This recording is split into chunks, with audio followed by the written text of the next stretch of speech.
دوسری بات دوسرا سوال آپ نے پوچھا کہ آپ کی والدہ تھی یا اسی طرح آپ کی ساس تھی، خالہ تھی، جو کچھ بھی، اور وہ دنیا سے رخصت ہو گئے اور معذوری کی وجہ سے انہوں نے کچھ نمازیں ان سے چھوٹ گئی ہیں یا لا علمی کی وجہ سے چھوٹ گئی ہیں، تو اب ہم ان کو کس طرح کمپنسیٹ کریں؟ آپ نے فرمایا کہ آپ نے 1200 پاؤنڈ یا 1500 پاؤنڈ، 1000 پاؤنڈ ان کی طرف سے صدقہ خیرات کیا ہے، تو آپ کی جتنی بھی توفیق ہے آپ اتنا ان کی طرف سے صدقہ کر لیں، اور یہ نیت کر لیں کہ یا اللہ ان کی جتنی بھی نمازیں ان سے چھوٹ گئی ہیں میں ان کی طرف سے یہ صدقہ کرنا چاہتا ہوں۔ ویسے اصل میں تو صحیح مسئلے کے طور پر، تاکہ لوگوں کو مسئلہ بھی پتہ چل جائے، جب انسان فوت ہوتا ہے اور اس کی کچھ نمازیں چھوٹ گئی ہیں، تو پھر آپ اس طرح کر سکتے ہیں کہ اس کے مال میں سے اتنے پیسے نکال کر اس کی طرف سے آپ صدقہ کر سکتے ہیں، کیونکہ ہر نماز کے بدلے میں صدقۃ الفطر جتنا دیا جاتا ہے اتنا جو ہے آپ یعنی ان کی طرف سے صدقہ کریں ہر نماز کے بدلے میں، ہر فرض نماز کے بدلے میں، تو پھر اس سے آپ اندازہ لگا لیں۔ لیکن اگر ایک شخص وہ اپنی طرف سے صدقہ کرنا چاہتا ہے کہ میری والدہ تھی یا میری ساس تھی یا میری خالہ تھی اور ان کا تو اپنا مال اتنا تھا نہیں، چلو میں اپنی طرف سے صدقہ کرنا چاہتا ہوں، تو جو کچھ بھی آپ صدقہ کریں گے اس میں انشاءاللہ ان کو ضرور ثواب ملے گا۔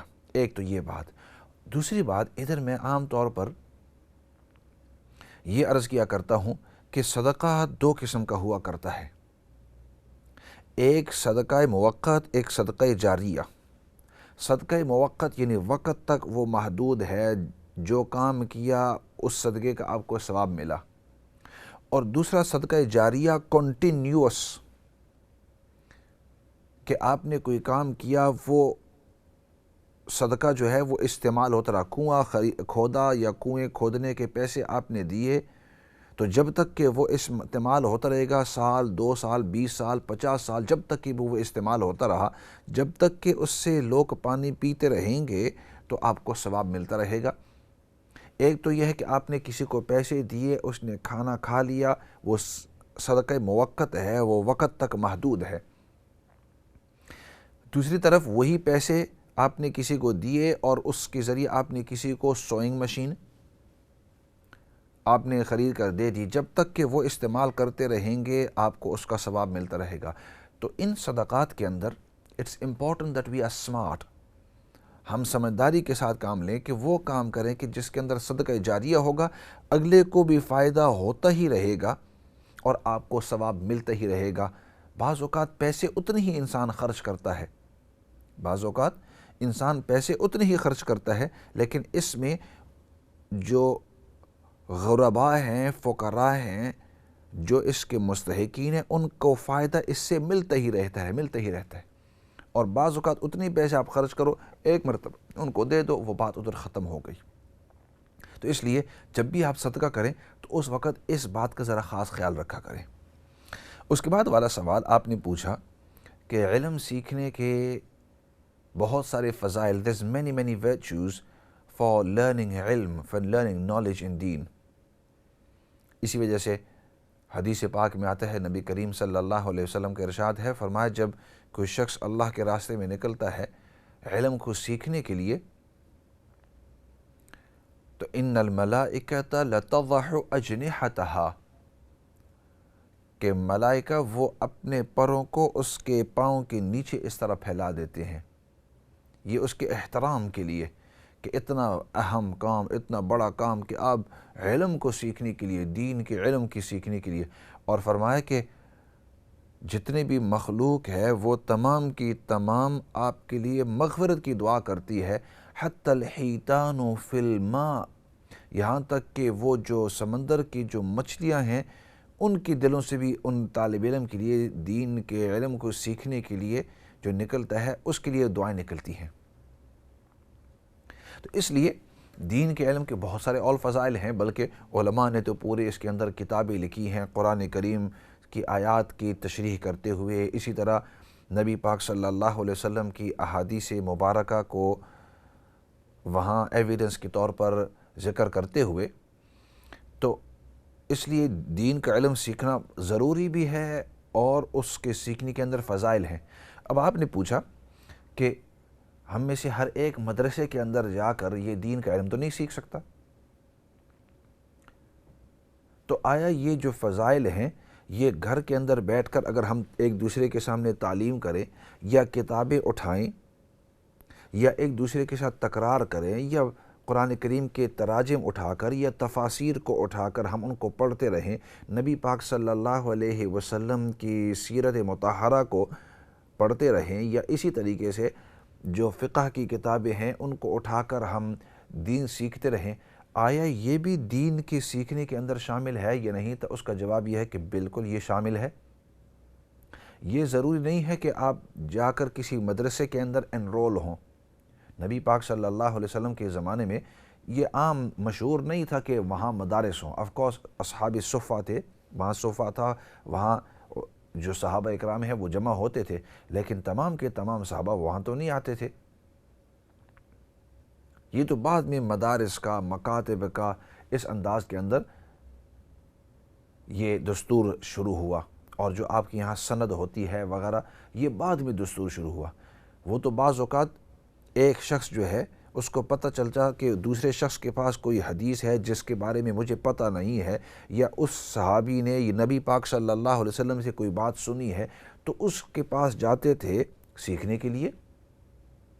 بعض اوقات ان کے پاس لوگ آتے تھے اور فرماتے تھے کہ ہم نے یہ نبی پاک صلی اللہ علیہ وسلم سے احادیث سنی ہے، یا قرآن کریم کی آیت ان کو بتلاتے تھے، سمجھاتے تھے، ان کے ساتھ تقرار کرتے تھے۔ تو یہ تمام کا تمام جو ہے یہ دین کے علم کے سیکھنے کے اندر شامل ہوتا ہے۔ تو اس لیے یہ کویسچن کہ بعض اوقات ہم بیٹھتے ہیں اور چاہے آپ یوٹیوب سے سیکھیں، وہ بھی دین کا علم سیکھنا ہے۔ ہر زمانے کے اندر سیکھنے سکھانے کا انداز یہ الگ ہوا ہے۔ ایک زمانے میں زبان سے زبان تھا، پھر ایک وقت آیا کہ صرف زبان سے زبان نہیں بلکہ جو محدث تھے وہ زبانی کہتے اور جو شاگرد تھے وہ لکھا کرتے تھے۔ جو ہی وقت آگے گزرا اور کتابیں جو ہیں ان کی فراوانی ہوئی، کتابیں لکھنا آسان ہوا تو بہت ساری کتابیں آ گئی۔ پھر ایک وقت آیا کہ کتب خانے لائبریریز کی لائبریریز شروع ہو گئی۔ پھر ایک وقت آیا کہ کتابیں چھاپنا آسان تھی، ابھی 100 سال پہلے، تو اس کے اندر پھر یہ ہے کہ ایک موضوع کے اوپر مختلف کتابیں اور ایک کتاب کی 100 نسخے، ہزار نسخے بن جاتے ہیں۔ اور آج کل ٹیکنالوجی کی وجہ سے آپ کا انٹرنیٹ ہے، آپ کے پاس یوٹیوب، یعنی بہت ساری چیزیں ہیں، میڈیا ہے، سوشل میڈیا کے اندر مختلف چیزیں ہیں۔ کسی ایک کا میں نام لیتا نہیں ہوں، آپ کو سب پتہ ہے یہ سب مختلف سوشل میڈیاز ہیں، ان کے ذریعے آپ دین سیکھ سکتے ہیں۔ تو مقصد کیا ہوتا ہے؟ مقصد دین سیکھنا ہوتا ہے، چاہے آپ زبان سے زبان، جیسے صحابہ اکرام کے زمانے میں صحابہ اکرام ایک دوسرے کو زبانی سمجھاتے تھے، زبانی وہ سیکھتے تھے، سب کچھ everything used to be memorized, کچھ لکھائی بھی ہوتی تھی لیکن موسٹلی میمورائز۔ پھر اس کے بعد لکھائی کا، پھر اس کے بعد کتابوں کا، پھر اس کے بعد مدارس کا، اور آج کل ٹیکنالوجی کی وجہ سے آپ کے پاس یہ انداز ہے۔ تو ان تمام انداز میں انداز مقصد نہیں ہوتا، بلکہ مقصد آپ کا گول ہے وہ دین کا سیکھنا۔ دین چاہے جیسے یہاں آپ بیٹھے ہوئے ہیں، آپ دین ادھر سے سیکھ رہے ہیں، مسئلے مسائل آپ سیکھ رہے ہیں، آپ کو حلال حرام کے بارے میں پتہ چل رہا ہے، کون سی چیز آپ کو زندگی کے اندر کرنی ہے، کون سی چیز زندگی کے اندر نہیں کرنی ہے۔ شروع میں آپ نبی پاک صلی اللہ علیہ وسلم کی سیرت مطہرہ کو سن رہے تھے، آپ صلی اللہ علیہ وسلم کے جو اقوال ہیں وہ سن رہے تھے۔ تو یہ تمام کا تمام علم ہے۔ قرآن کریم کی آیات آپ ادھر سے سنتے ہیں اور ان کے تراجم اور اس کا مطلب، نبی پاک صلی اللہ علیہ وسلم کی احادیث ادھر سے آپ سنتے ہیں، آپ صلی اللہ علیہ وسلم کے واقعات سنتے ہیں، نبی پاک صلی اللہ علیہ وسلم نے جو حکم دیا ہے، جن چیزوں سے منع کیا ہے، وہ تمام کے تمام فقہ کے مسائل آپ سنتے ہیں، معاشرت کے مسائل، یہ تمام کا تمام علم ہے۔ تو چاہے آپ ٹی وی کے ذریعے، چاہے انٹرنیٹ کے ذریعے، اپنے اسمارٹ فونز کے ذریعے، چاہے کتابوں کے ذریعے آپ دین سیکھ رہے ہیں، ان تمام کے تمام جو بھی، تو یہ تمام کا تمام دین کا سیکھنا ہے۔ اور جو فضائل ہیں دین کے سیکھنے کے اوپر، تو ہمیں اللہ سے قوی امید ہے اور اللہ رب العزت سے پورا یقین ہے کہ دین کے سیکھنے کے اوپر جو فضائل وارد ہوئے ہیں، جب ہم ان تمام چیزوں سے، ان تمام مختلف انداز کے اندر دین سیکھتے ہیں، تو ہمیں اللہ سے امید ہے کہ انشاءاللہ ہمیں ان تمام کے اوپر وہ ثواب ملے گا، وہ فضائل انشاءاللہ ملتے رہیں گے۔ تو آئی نو کہ میں نے اس کو تفصیل سے بیان کیا آپ کے سوال کا، لیکن یہ پہلی دفعہ اس قسم کا سوال آیا ہے، اور ضروری ہے کہ لوگوں کو پتہ چل جائے کہ یہ جو میڈیمز ہیں، یہ جو راستے ہیں دین کے سیکھنے کے، تو ان دین کے راستوں سے بھی آپ سیکھ سکتے ہیں۔ اور باقی آپ نے جو سوال کا دوسرا جو حصہ آپ نے پوچھا کہ اللہ کا ذکر جس مجلس کے اندر ہوتا ہے تو وہاں فرشتے اکٹھے ہو جاتے ہیں اس کے احترام کے لیے، اور لمبی حدیث ہے، اور آخر میں اللہ رب العزت اس کی مغفرت کا اعلان فرماتے ہیں، حدیث صحیح ہے۔ تو آپ نے پوچھا اگر ہم یوٹیوب سے یا اس سے میں آگے جاتا ہوں، آپ ادھر سے یا ان انداز کے اندر جہاں بھی اللہ کا ذکر ہو رہا ہے، چاہے وہ لائیو ہو رہا ہے چاہے ریکارڈڈ، لیکن وہاں اللہ کا ذکر ہو رہا ہے، آپ اس کو سن رہے ہیں، تو ہمیں اللہ سے امید ہے کہ وہ فضیلت جو اللہ کے ذکر کے بارے میں، اللہ کے تذکرے کے بارے میں جو آئی ہے، وہ ان مواقع کے اوپر بھی انشاءاللہ آپ کو ضرور ملے گی، کیونکہ ان احادیث کے اندر یہ نہیں آیا ہے کہ اگلا شخص آپ کے سامنے کھڑا ہو اور آپ کو بتلاتا رہے، وہاں صرف یہ آیا ہے کہ وہ مجلس ایسی ہو کہ اس میں اللہ کا تذکرہ ہو رہا ہو، اللہ کا ذکر کر رہا ہو، اس میں اللہ کی بڑائی ہو رہی ہو۔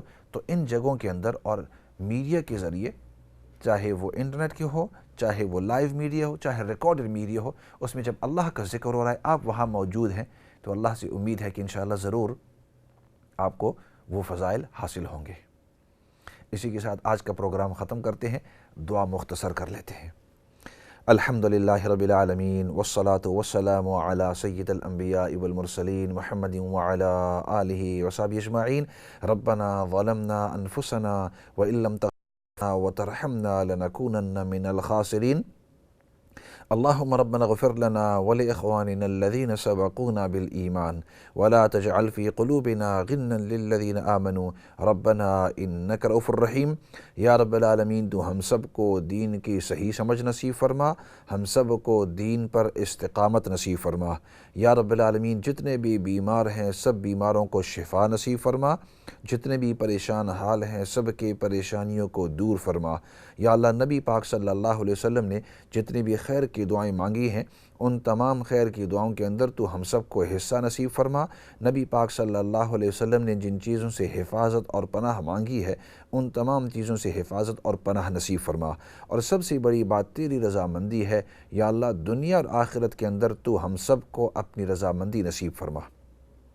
سبحان ربک رب العزت عما یصفون وسلام علی المرسلین والحمد للہ رب العالمین برحمتک یا ارحم الراحمین۔ یہ تھے آپ کے مخاطب مولانا فضل داد۔ ہمارا پروگرام سنتے رہیے، دیکھتے رہیے۔ اسی کے والسلام علیکم ورحمۃ اللہ وبرکاتہ۔